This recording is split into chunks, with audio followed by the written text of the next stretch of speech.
काम, उसे पाने के लिए चलना पड़ता है। इतना आसान नहीं होता कामयाबी मिलना, उसके लिए किस्मत से लड़ना पड़ता है। और जिंदगी जो है वो चुनौतियों से भरी है और सफलता हर किसी के जीवन का लक्ष्य होता है। हर कोई सफल होना चाहता है, सक्सेस और कामयाब बनना चाहता है, लेकिन सफल वही होता है जो अवसरों को प्राप्त करता है और चुनौतियों के लिए लगातार संघर्ष करता है। और जिंदगी ही क्या जो छांव छांव चले, जो वर्षा और बादलों से नहीं करते वही तो बादलों के ऊपर है उड़ते। मैं बात करती हूँ अपने स्ट्रगल की, तो मैं एक सिंगल टीचर हूँ और अकेले टीचर होने के बावजूद भी मेरा विद्यालय उदाहरण के तौर पे देखा जाता है। विजिट कराए जाते हैं, किसी भी प्रोफेशनल, किसी भी राजनीति की कोई भी विजिट होना होता है जनपद में, तो हमारा विद्यालय सबसे पहले नंबर पे होता है।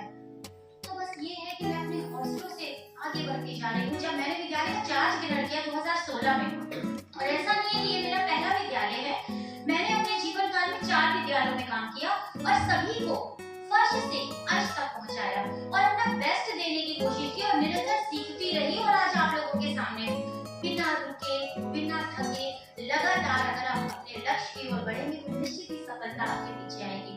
देखिए, पुरस्कार और सम्मान चाहने से नहीं मिलता। जब हम अपना काम समर्पण से करते हैं, एक लगन से करते हैं, बिना स्वार्थ के करते हैं, तो पुरस्कार और सम्मान तो पीछे पीछे आता है। मुझे नहीं पता था कि 2023 में मुझे नेशनल अवार्ड मिलेगा, तब मैं भर रही थी। लास्ट के 3 डेज बचे थे तब मैंने इस अवार्ड का फॉर्म सबमिट किया है। और उसके बाद एक स्टेप अपने आप मेरा होता गया सिलेक्शन। मुझे यकीन नहीं होता था कि मैं टॉप 30 के बाद टॉप 20 में आ गई, 10 में आ गई, 6 में आ गई, 3 में आ गई, और होता चला गया। बस ये था कि नहीं, मुझे बेस्ट करना है और इसके लिए मैंने बहुत ज्यादा मेहनत की है और बहुत डिस्टर्ब रहती थी, लगातार मेहनत करती थी और ये नहीं सोचती थी कि मेरा होना है या नहीं होना है। स्कूल की बात करते हैं तो स्कूल एक अराजक तत्वों का बसेरा था, जहाँ पर शराब चलती थी, जहाँ लोग जुआ खेलते थे, उस विद्यालय में मर्डर होता था। वो विद्यालय शराबियों का अड्डा था, वो चलने ही नहीं देना चाहते थे। वहाँ शिक्षा के जैसा कुछ नहीं था, वो एक शिक्षा का मंदिर ही नहीं था, वो सिर्फ अराजक तत्वों का बसेरा बना हुआ था। वहाँ लोग जाना नहीं चाहते थे, कोई प्रमोशन उस विद्यालय को लेना नहीं चाहता था। मेरे साथी जो मेरे टीचर है फतेहपुर जनपद के, सीमा मैम जाके, तो लेना नहीं चाहते थे उस विद्यालय को, जिस विद्यालय को मैंने लिया। तो मेरी मजबूरी थी कि मैं उस विद्यालय को लूं, क्योंकि जब प्रमोशन में मेरा नंबर आया तो मेरे पास कोई ऑप्शन नहीं था, दूसरा विद्यालय ही नहीं था। सारे विद्यालय जा चुके थे, नहीं तो मैं भी उसको नहीं लेती। लेकिन फिर भी मैंने अपने हौसलों को बढ़ाया और दिन रात मेहनत किया। ना मेरे पास कोई शिक्षा मित्र है, ना मेरे पास कोई टीचर है, ना कोई अनुदेशक है, ना कोई असिस्टेंट टीचर है, मैं सिंगल हूँ। कौन था मेरा? ये समाज, मेरे बच्चे, मेरी रसोइया और मेरे वॉलंटियर। उन्होंने मेरे साथ कदम से कदम मिला के दिन रात मेहनत करी। और कहते हैं पूछा चिड़िया से कैसे बना तेरा घोंसला, पूरी एक लंबी उड़ान के साथ मैंने दिन का जुटाया, दिन का जुटाया। हर दिन कुछ नया, हर दिन कुछ अलग, हर दिन कुछ सोच के जाते, हर दिन बच्चों के साथ जूझे थे, हर दिन समस्याओं के साथ। ऐसा नहीं है, हमारे जो एक शिक्षक होते हैं उनके जीवन में बहुत प्रॉब्लम्स होती हैं। कुछ पर्सनल होती है हमारी फैमिली की, जो हमें करने से रोकते हैं, कुछ हमारी प्रोफेशनल होती है, जो हमारा विभाग हमारे ऊपर डालता है, कुछ समाज, समुदाय और हमारे अभिभावक हमें परेशान करते हैं। बच्चों को विद्यालय नहीं भेजते, इतना बेस्ट निपुण विद्यालय बनाना और सभी मानकों पे पूरा खरा उतरना अपने आप में बहुत मुश्किल काम था। लेकिन बस ये ना, जब इरादा कर लिया ऊंची उड़ान का, फिर देखना बेकार है कदम आसमान का। जब इरादा ही कर लिया कि इस विद्यालय को विपुल विद्यालय बना के रहूंगी, इस विद्यालय को उत्तर प्रदेश का सबसे अच्छा विद्यालय बना के रहूंगी, तो बस लगी रही, दिन रात मेहनत किया और चुनौतियों का सामना करती रही। मुझे एक लम्हा मुझे परेशानियों का सामना करना पड़ा। मैं रोई, रातों में परेशान रही, सोई और पैसा अपना लगाती गई। ये नहीं सोचा कि ये स्कूल तो सरकारी है, इसमें इतना खर्चा कर रही हूँ, ये तो मेरा है, मेरे बच्चों के लिए नहीं। ये होना चाहिए कि आपकी सोच क्या है, आप किसके लिए कर रहे हो, वो गरीब बच्चे। और आज उस विद्यालय की कंडीशन ऐसी है कि एक भी बच्चा ऐसा नहीं लगता कि वो बच्चा किसी रिक्शे वाले का बच्चा है या वो बच्चा किसी मजदूर का बच्चा है। वो कॉन्वेंट स्कूल के बच्चे लगते हैं और पूरे वेल ड्रेस में आते हैं। हमारे स्कूल का रिकॉर्ड है, हमारे स्कूल में 300 बच्चे और 250% रहते हैं। एक भी बच्चा किसी भी क्लास का बिना फुल यूनिफॉर्म के, यानी कि सॉक्स भी वाइट ही पहनेगा। कैसे, कहाँ पहनते हैं प्राइमरी के बच्चे? आप कैसे कर जाओ, आप अपनी जान अरमान कर दो, उनसे बोल दो वो नहीं पहनेगी, किसी दिन कुछ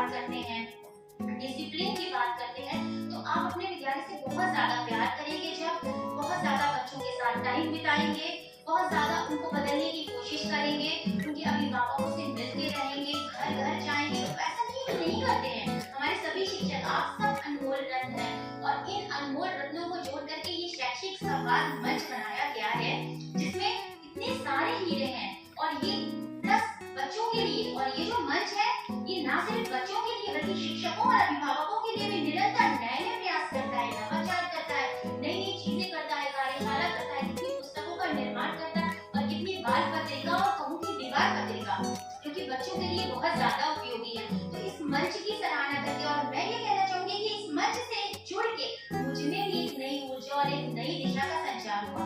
तभी मैं अपने बिजी शेड्यूल में छुट्टी लेके, क्योंकि अकेली टीचर हूँ, छुट्टी लेती हूँ तो मेरे यहाँ टीचर ही नहीं है। मैंने आज तक बताऊँ आपको 12 साल से जॉब कर रही हूँ, मैंने आज तक कभी एक CCL, एक मेडिकल और CL बहुत मजबूरी में ली है। मेरी सारी CL लेफ्ट ही होती हैं। आज मैंने पहली CL डाली, सुबह बीओ सर को बताया, स्कूल में कोई नहीं, स्कूल खुला है, बच्चे मौजूद हैं, क्लास में शिक्षण कार्य हो रहा है, मेरे फोन में कैमरा रहता है, मैं ऑल टाइम चेक करती रहती हूँ कि किसी बच्चे को कोई नुकसान तो नहीं। और ये CCTV कैमरा भी मैंने अपनी पुरस्कार की राशि से, अभी जब मुझे नेशनल अवार्ड मिला तब मैंने लगा बच्चों की सुविधा के लिए, मेरे ना रहने पे किसी बच्चे को कोई नुकसान ना हो। तो ये चीज नहीं करनी पड़ती है, हर चीज करनी पड़ती है। और नवाचारों की अगर बात करते हैं तो हर रोज एक नया नवाचार। आप अगर स्कूल जाएं तो उसी ऊर्जा के साथ जाएं, इस ऊर्जा के साथ आप यहाँ कार्यक्रम में आए, या फिर किसी परिचय के साथ, या किसी अच्छे कार्यक्रम में, किसी आयोजन में हम जाते हैं तो हमारे अंदर एक ऊर्जा होती है, हम बहुत अच्छे से तैयार होते हैं, हम अपने आप को मोटिवेट करते हैं कि हमें अच्छा प्रस्तुति करनी है। उसी तरीके से मैं डेली प्रतिदिन विद्यालय जाती हूँ, और सच बताऊं मुझे अपने विद्यालय से बहुत ज्यादा प्यार है, बहुत ज्यादा। लोगों को कहते हैं ना किसी चीज से इश्क होता है, मुझे उन बच्चों से और उस विद्यालय से, और ये नहीं पता मुझे कि मुझे क्यों है, बस है। तो जब हम किसी चीज को जुनून की हद तक चाहेंगे, किसी चीज को बहुत ज्यादा लगाव के साथ करेंगे, समर्पण के भाव से करेंगे, तो आपको रिजल्ट बहुत जल्दी मिलेगा। अब मैं 2018 में जब मैंने राज्यपाल पुरस्कार डाला, तो पहली बार में मुझे राज्य अध्यापक पुरस्कार मिला। किसी को पहली बार में नहीं, मतलब कई बार तो डालना ही पड़ता है, टीचर डालते हैं फिर रिजेक्ट होता है, पहली बार में मुझे राज्य अध्यापक पुरस्कार मिला, और मेरे ऊपर दुगना भार हो गया। राज्यपाल पुरस्कार सारे जनपद में हो गया, और मुझे हर जगह बुलाया जाने लगा, मेरे विद्यालय में लोग आने लगे, तो मेरे ऊपर दुगना भार हो गया कि आसिया तुम अकेली ही हो, लेकिन तुम राज्य अध्यापक पुरस्कार से पुरस्कृत हो, कोई काम तुम ऐसा नहीं कर सकती, 1 मिनट भी विद्यालय लेट नहीं जा सकती, समय से पहले विद्यालय से नहीं उठ सकती, और जहाँ भी कार्यक्रम प्रस्तुति बच्चों की मांगी जा रही है, तुम्हें बेस्ट करना है, चाहे उसके लिए तुम्हें अपना कितना भी पैसा लगाना पड़े, क्योंकि तुम्हारे पर एक लेबल लग गया है, तुम राज्य अध्यापक पुरस्कार से पुरस्कृत। उसके 2 साल के बाद राज्य मिशन शक्ति पुरस्कार, जो कि 2021 में मिला, मुझे भी आनंदीबेन पटेल ने दिया, वो मुझे मिला, वो यूपी से 4 महिलाओं को मिला था। एक मीनू मैम है बलिया की, एक प्रीति श्रीवास्तव जौनपुर की, मैं हूँ, एक नम्रता मैम है बरेली की। ये जो मिला था, ये महिलाओं बच्चों के ऊपर काम करने के लिए मिला था, ऐसे नहीं मिला था। इसमें देखा गया था कि आपने कितनी ड्रॉप आउट बालिकाओं का विद्यालय में एडमिशन कराया, उसका पूरा डेटा आपके डीएम से मांगा गया था, और उसके बाद उतने लोगों की प्रेजेंटेशन करा के आपको दिया गया था ये पुरस्कार कि पूरे यूपी में सबसे ज्यादा ड्रॉप आउट बेटियां जो है वो कहाँ की थी और कितनी एडमिशन थी। तो जब मैंने अपने स्कूल का चार्ज लिया, तो वहाँ बच्चियां ही नहीं थी, क्योंकि वहाँ वॉशरूम ही नहीं था, वहाँ खंडहर था, वहाँ चमगादड़ लटके रहते थे, वो जर्जर था, वहाँ की खिड़कियां टूटी थी, तो कौन अपनी बेटी को भेजेगा। मैंने अपना पैसा लगा करके स्कूल का भौतिक परिवेश बदला, बालिकाओं का एडमिशन किया, और पहले सत्र में 150 लड़कियों का एडमिशन, उसमें से 90 तो मेरे स्कूल की, और बाकी 60 लड़कियां थी, उनको मैंने GGIC एडमिशन करवा दिया, ले जा करके रिक्शे में बिठा के उनको GGIC एडमिशन करवाती थी। GGIC के प्रिंसिपल से बातचीत की, क्यों के बाद पढ़ती नहीं, कौन सोचता है। अपने स्कूल के लिए प्रयास करने बहुत बड़ी बात है, लेकिन ये नहीं सोचा था, मुझे नहीं पता था कि मिशन शक्ति भी कुछ होगा, या नेक्स्ट ईयर मिशन शक्ति निकलेगा, या मुझे मिलेगा, मुझे कुछ नहीं पता था। ना कोई मेरा गॉडफादर है, ना मेरा कोई ऐसा लिंक है, मैं सिंगल टीचर हूँ, ना मेरा ज्यादा अधिकारियों से कोई मिलना उठना, मैं कभी किसी कार्यक्रम में फालतू में खड़ी ही नहीं होती, ना मैं कभी बीएससी ऑफिस के चक्कर काटूं, मुझे स्कूल से ही फुर्सत नहीं। बस एक चीज मेरे अंदर है, बहुत ज्यादा मेहनत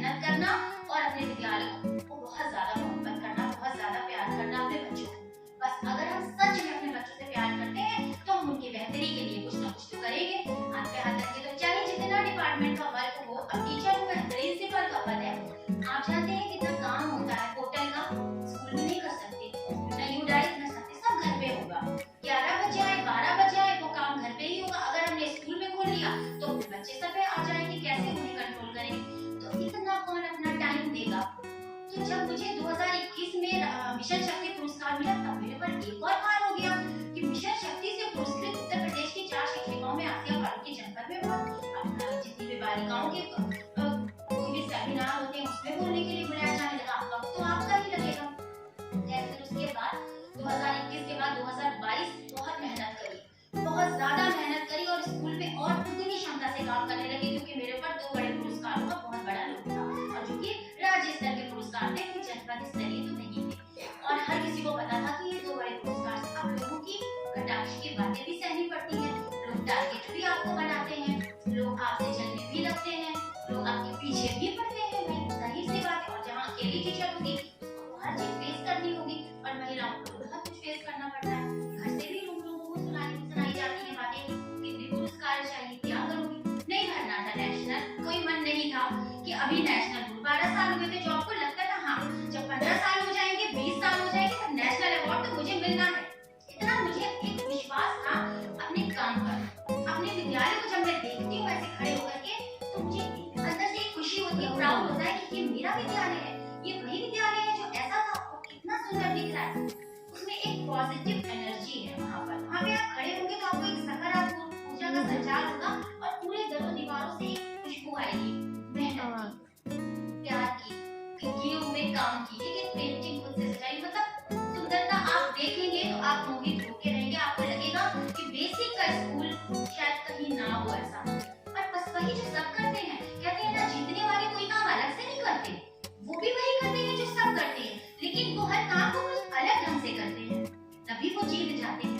राष्ट्रपति पुरस्कार का जब फॉर्म आया अभी 2023 में, तो मुझे 3 दिन बचे थे फॉर्म को सबमिट करने में और मुझे लगता था इतना मुश्किल होता है राष्ट्रपति पुरस्कार, क्या ही मिल पाएगा। अभी तो बहुत ज्यादा काम करना पड़ेगा मुझे, अभी समुदाय में मुझे घुसना है, मुझे और ज्यादा काम करना है, झुग्गी झोपड़ी में जाना है, उनके लिए काम करना है। वहाँ सबसे ज्यादा आपके मार्क्स होते हैं आपने समुदाय के लिए क्या किया। स्कूल के लिए हर शिक्षक काम करता है, आप भी करते हो, मैं भी करती थी, लेकिन आप किसके पास इतना टाइम है कि वो समुदाय के लिए, वो समुदाय कहाँ सुनता है, समुदाय हमारी बात कहाँ मानता है। आप कितना कहोगे तब तो वो आपकी एक बात मानेगा, आप बैठक में आएगा या आप कहेंगे हमें ये गतिविधि करनी है। हम भी जानते हैं और आप भी जानते हैं कि उनसे काम लेना सबसे बड़ा मुश्किल काम है, वो यही पूछते हैं। और इंटरव्यू बहुत ज्यादा टफ हो गया है। तो जब मुझे धरना हमारे इलाहाबाद से लखनऊ से कहीं से आए थे, तो मुझे पुरस्कार मिला है। आपका विद्यालय क्या है कुछ नहीं पता था उन्हें मेरे बारे में, ना अधिकारी कभी नहीं कर सकती किसी की भी चर्चागिरी, सिर्फ अपने काम के बल पे खड़ी हो जाती हूँ जहाँ मुझे बुलाया जाता है। मैं नहीं मिलने गई किसी भी पीएसए की, ना मैंने जी हुजूरी करी ना चर्चागिरी करी, बस सम्मान किया है। जब सर ने बुलाया है तो मैं ऑफिस गई हूँ, सिर्फ उतनी देर के लिए, ना बैठती भी नहीं क्योंकि मेरे पास इतना टाइम नहीं है। मुझे 10 से अपना 9 से 3 स्कूल देखना है, इसके बाद मैं शाम को दूसरी क्लासेस ज्वाइन की हुई हूँ, मैं उसमें लगी रहती हूँ। अपने हुनर को बढ़ावा देने के लिए निरंतर कोई ना कोई क्लास ज्वाइन करती हूँ, चाहे वो ढोलक हो, चाहे वो म्यूजिक है, चाहे वो पेंटिंग हो, चाहे वो क्राफ्ट। क्यों? क्योंकि अगर हम सीखेंगे नहीं तो हम पीछे हो जाएंगे। और इतनी तेजी से दुनिया आगे बढ़ रही है कि आपको खुद को अपडेट करना बहुत ज्यादा जरूरी है। आप ये सोच रहे हैं कि आप परफेक्ट है तो आप नहीं है, आप उस पर वर्क करें, वो क्लास ज्वाइन करें। तो मुझे नहीं टाइम है, ना मुझे किसी बीएसए ना किसी और डीएम, कभी मैं किसी के ऑफिस खड़ी नहीं होती।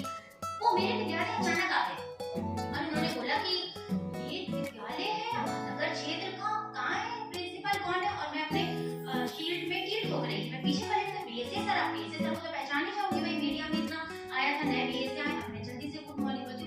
उन्होंने बोला कि तुम तो इंटरनेशनल अवार्ड डिजर्व करती हो, तुम नेशनल क्यों नहीं डाल रही हो। हमने कहा सर अगले साल डाल दूंगी, अभी कहाँ डाल पाऊंगी, 3 दिन तो बचे। अब आप देखिए जब किस्मत में कोई चीज लिखी होती है ना तो इस तरीके से वो हो जाती है कि पता भी नहीं चलता। और हम कभी किसी चीज को चाहते रहते हैं तो वो हमें मुशक्कतों से मिलती है, वो मिले भी ना, तो इसे कहते हैं। लेकिन हर चीज किस्मत नहीं लिखती, इसीलिए ईश्वर ने हाथ की लकीरों से पहले उंगलियों को बनाया। कुछ चीजें हमारी मेहनत भी हमारे लिए मुकर्रर करती है, उसी तरीके से ये अवार्ड था मेरे लिए।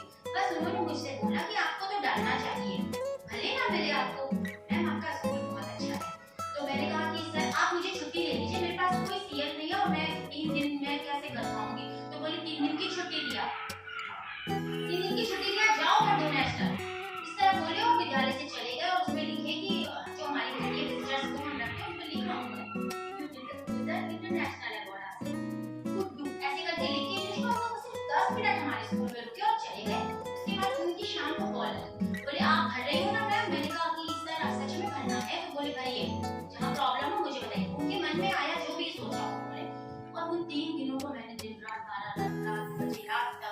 बजे रात तक मैंने लगातार फॉर्म भरा और उसके बाद आज आप लोगों के सामने हूँ। कितने स्टेप में इंटरव्यू हुए, कितनी बार लखनऊ और यहाँ वहाँ जहाँ भी बुलाया जाता है वहाँ जाना पड़ता है और आपको अपना प्रेजेंटेशन देना पड़ता है। टाइम लिमिट होती है, क्वेश्चन बहुत हार्ड होते हैं, मार्किंग बहुत हार्ड होती है, बड़े अचानक देखे जाते हैं। लेकिन बस कहते हैं ना कि जब ऊपर वाला कोई चीज दिखता है ना तो फिर उसी तरीके से रास्ते बनते जाते हैं। लेकिन मेहनत बहुत जरूरी है। सबसे पहली चीज मेहनत है। अगर आप मेहनत करेंगे तो फल की चिंता नहीं करेंगे। तो आज मैं आप लोगों के सामने, मुझे बहुत अच्छा लग रहा है आप लोगों से ये सारी बातें बता के, क्योंकि मैं ये बातें कहीं नहीं बताती, क्योंकि यहाँ पर सर ने भी बोला और मैम ने भी कि आप मुझे वो बताइए कि आपने कैसे ये सब किया। तो बहुत मेहनत करी, दिन रात लगी रही और अपने पैसे को प्यार किया और उसके बाद जो मेरे अधिकारी ने कहा उनके आदेश का पालन किया। आज भी वो मुझे अगर कॉल करके कहेंगे कि आसिया तुमको यहाँ बच्चों को लेके खड़े होना, तो मैं ना नहीं कर सकती। भले ही मुझे राष्ट्रपति पुरस्कार मिल गया हो या और कोई बड़ा पुरस्कार मिल जाए, लेकिन अगर उनका हम सम्मान करेंगे तो जाहिर सी बात है वो भी आपको आगे करेंगे। उनका भी रोल है कि उन्होंने मुझे मोटिवेट किया और नेक्स्ट स्टेप में काफी बार कॉल्स आती है प्लेसेस से आपका फीडबैक। तो अपने अधिकारियों को भी खुश करना बहुत जरूरी होता है। इसलिए ये बात बता रहे हैं कि जैसे कुछ शिक्षक